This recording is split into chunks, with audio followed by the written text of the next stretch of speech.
Françaises et Françaises, permettez-moi d'évoquer en terminant la joie de nos 14 juillet d'avant-guerre, la liesse populaire, les balles dans la rue, la communion de tout un peuple dans l'amour de la liberté. Permettez-moi surtout d'évoquer les grandes manifestations populaires et nationales de 1935 et de 1936, lorsque nous faisions en commun le serment de combat pour la liberté, pour la République, pour la France. Radio Alger donne la parole au diplomate américain Robert Murphy. Pendant que je vous parle, les soldats américains combattent et tombent aux côtés des soldats français de votre sol. En ce même jour, le général Koenig rend hommage aux forces françaises de l'intérieur, les FFI. Il commande. Il est bon, il est symbolique que la date du 14 juillet 1944 ait été choisie pour rendre un spécial hommage à l'action de l'armée des forces françaises de l'intérieur dans les opérations actuellement en cours. Pour la première fois, en effet, depuis 4 ans, notre fête nationale est célébrée dans une France en partie libérée et dont l'autre partie, frémissante d'espoir, achète par le combat sa prochaine délivrance.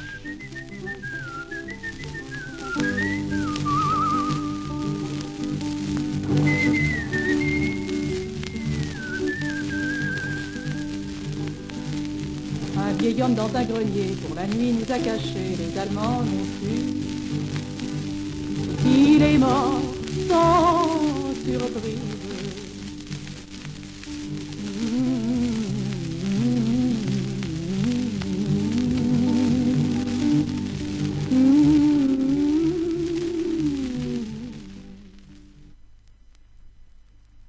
On peut fêter le 14 juillet dans la forteresse naturelle du Vercors, mais quelques jours plus tard, les Allemands réduiront les maquisards que les Alliés ne peuvent ravitailler, bien qu'ils possèdent la maîtrise totale de l'air.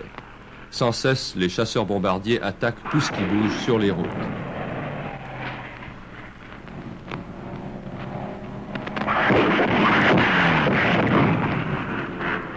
C'est ainsi que le 17 juillet, Rommel est grièvement blessé.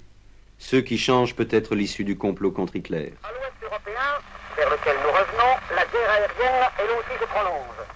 D'un côté par des raids plus nombreux depuis 48 heures et de l'autre par un accroissement du tir TV1, lui-même accompagné par des bombardements d'aviation, ce qui me fait penser tout à coup que l'Angleterre, comme Carthage, sera détruite.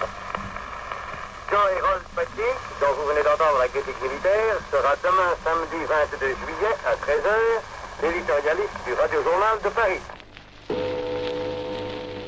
Nouvelle de France. De Paris. La Croix-Rouge vient d'être chargée par le gouvernement de réunir toutes les informations sur les personnes sinistrées, évacuées ou menacées d'évacuation afin de renseigner les familles. À cet effet, la Croix-Rouge distribue gratuitement dans les localités menacées, dans les centres d'accueil, au point de passage des convois d'évacués et dans les résidences de refuge, des cartes du type A. Ces cartes, remplies, sont acheminées gratuitement sur le service des familles dispersées de la Croix-Rouge, où un fichier renseignera parents et amis. D'autre part, la Croix-Rouge va mettre à la disposition du public des cartes du type B, pour les personnes désirant être renseignées sur le sort d'une personne sinistrée, évacuée ou menacée d'évacuation. Le prochain conseil de révision pour les volontaires français de la Waffen-SS aura lieu le vendredi 28 juillet 1944 à 9h, 60 avenue Victor Hugo, Paris. La nouvelle de l'attentat manqué contre le chancelier Hitler a provoqué la réaction opposée à celle qu'attendaient ses auteurs. Hier, dans le courant de la journée, au grand quartier général allemand, une bombe a été lancée à proximité du Führer par l'officier que les conjurés avaient choisi pour exécuter cet acte criminel, le colonel von Stauffenberg. Un des collaborateurs directs du Führer et plusieurs officiers généraux de son entourage ont été blessés, tandis que le chancelier lui-même, ainsi qu'il l'a annoncé cette nuit dans son message au peuple allemand, sortait indemne de l'attentat. La nouvelle de cet attentat a provoqué une profonde émotion dans le monde entier. Pratiquement indemne, Hitler a pu donner ses ordres par téléphone au chef de bataillon de la garde de Berlin. Ich habe Sie sofort erkannt. Der Führer sagte, hören Sie mich, erkennen Sie auch meine Stimme? Ich antwortete ihm, jawohl, mein Führer. Er gab mir seine klaren, eindeutigen, jeden Zweifel ausschließenden Befehle, die mir in ihrer knappen, soldatischen Form... À 1h du matin, la radio allemande diffuse un violent discours de Hitler.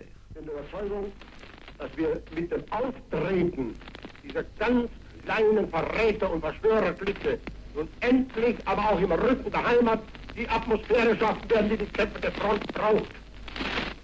Denn es ist unmöglich, dass vorne Hunderttausende und Millionen brave Männer ihr Letztes hingeben, während zu Hause ein ganz kleiner Klüngel erbärmlicher, ehrgeiziger Kreaturen das dauernd zu hintertreiben versuchen.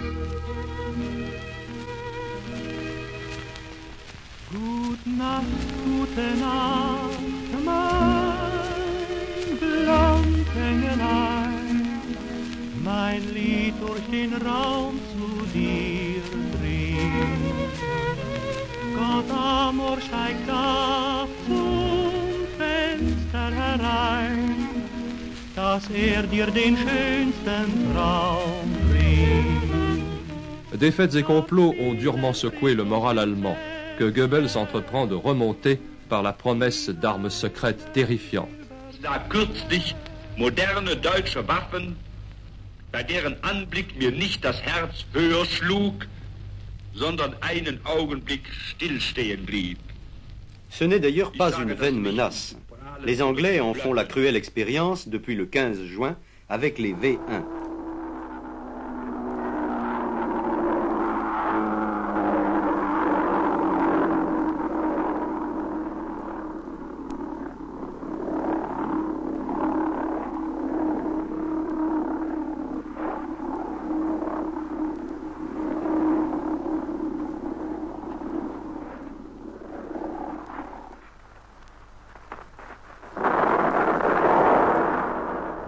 Déjà, les premiers V2 tombent sur Londres.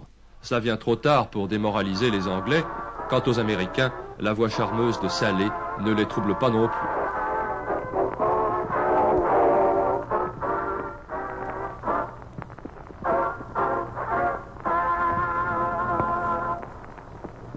Hello, gang. This is Ruth calling the American Expeditionary Corps in the four corners of the world tonight with their home program. Il faut dire que les Allemands n'écoutent guère non plus le maréchal Paulus qui parle à Radio Moscou.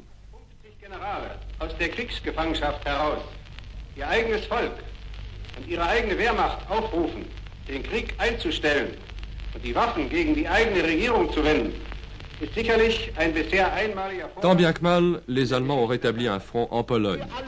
Quant au front de l'intérieur, c'est le chef des SS, Heinrich Himmler, qui en est chargé. Und sie als heute schon feststehendes Todmaß aussprechen dürfen. Adolf Hitler war der größte arische, nicht nur der größte germanische Führer. Dass sie dann über uns sagt und seine nächsten Gefolgsmänner, seine Paladine, waren treu, waren gehorsam, waren gläubig, waren standhaft. Sie waren es wert, seine Kameraden, seine Paladine gewesen zu sein. Alles.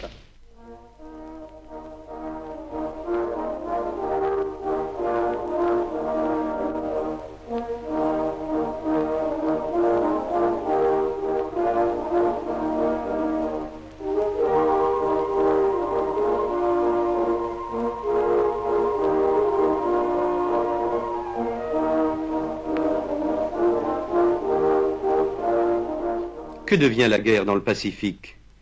Poursuivant leur tactique du saut de puce, les Américains approchent de Guam.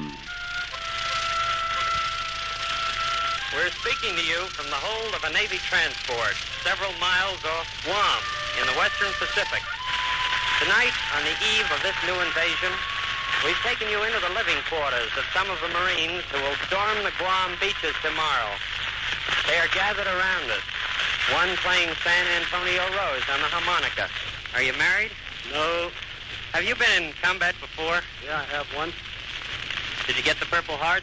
No, not quite. Le lendemain, ils débarquèrent. Well, it's up to my knees. I think my pistol got wet. I don't know. Pretty high. The surface of the coral is quite level.